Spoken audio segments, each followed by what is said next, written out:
ang lilibing sa mother ko. Oo, yun nga ate. Ayan, bukas bunso, start na ako maghanap ng tulong. Bahala na, nakakahiyaman, pero kailangan ko. Oo ate, ano ka na lang, siguro, ang gawin mo na lang, siguro mag-live ka na lang. Pwede naman yun eh. Mag-live ka, tapos maglagay ka ng, tawag dito, note, o kaya yung, yung question and answer poll.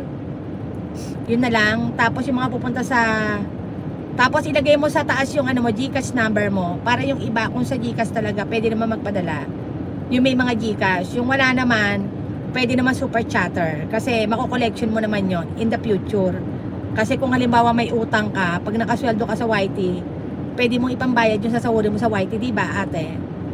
So there's a lot of option talaga, at saka wala naman talagang hinihingi na malaking halaga para sa tulong ni Ate Rosana. Mga kapitbahay, sobrang hirap talaga. Oo, sobrang hirap ni Ate Rosana TV vlog. Sobrang hirap niya. Kaya sa mga siguro, hindi naman talaga kailangan maging mayaman tayo para tumulong. Siguro siguro kung mga taga YT, taga 100 pesos na pag-aang noon, 100 pesos kung 100 person. O diba? Magkano yon? 10,000 din yan mga kapitbahay.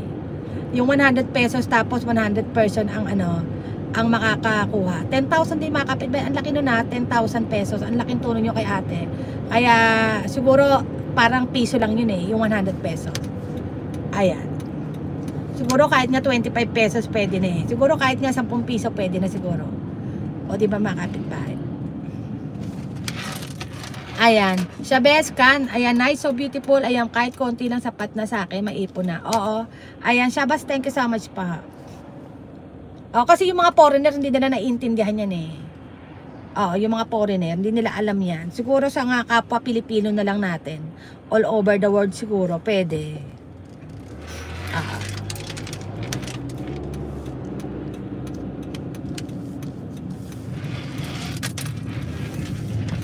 Ayan, yun na lang gawin mo ate. Pag nag-ano ka, i-live mo na lang yun sa'yo. Tapos, ilagay mo na lang yung mga information para kung sino yung gusto talagang tumulong sa'yo. Middle East, thank you so much po ha. What is your country name? My country name is Philippines. I'm from the Philippines originally. Ayan. Ayan, bunso bukas. Oo, yun na lang ate gawin mo yun na lang gawin mo.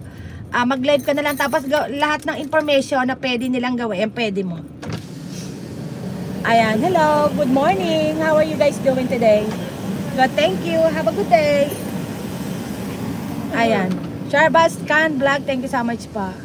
Maglalagay ako ng poll. Oo, maglagay ka ng poll.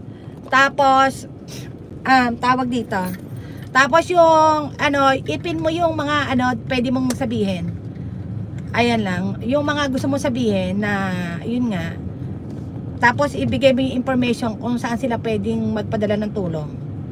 Ayan. Ilagay mo doon GCash o kaya super chat na lang o kaya super sticker. Kasi hindi naman talaga lahat may GCash. So, kung mga super sticker talaga, pwede na yon. Kasi lalo na pag mga all over the world. Ayan. Thank you so much po mga kapitbahay. Ayan, mga kapitbahay, whoever wants to, sasabihin ko na ate ha, kasi marami naman nakakarinig eh. Taka yung iba, baka ma-replay tong video ko. Whoever wants to, to help Ate Rosana TV Vlogs, ayan po. Her mom passed away today, so she needs help for, financially, for burial and for burial expenses mga kapitbahay. So whoever wants to help her, tomorrow she's going to live, so you just visit her on her live, or right now she's on my comment section, Rosana TV Vlog. So whatever you can help from your heart, there's none amount she's asking, just a little help. So mga kapitbahay, just help her out mga kapitbahay. Kasi parang nakakaiyak talaga.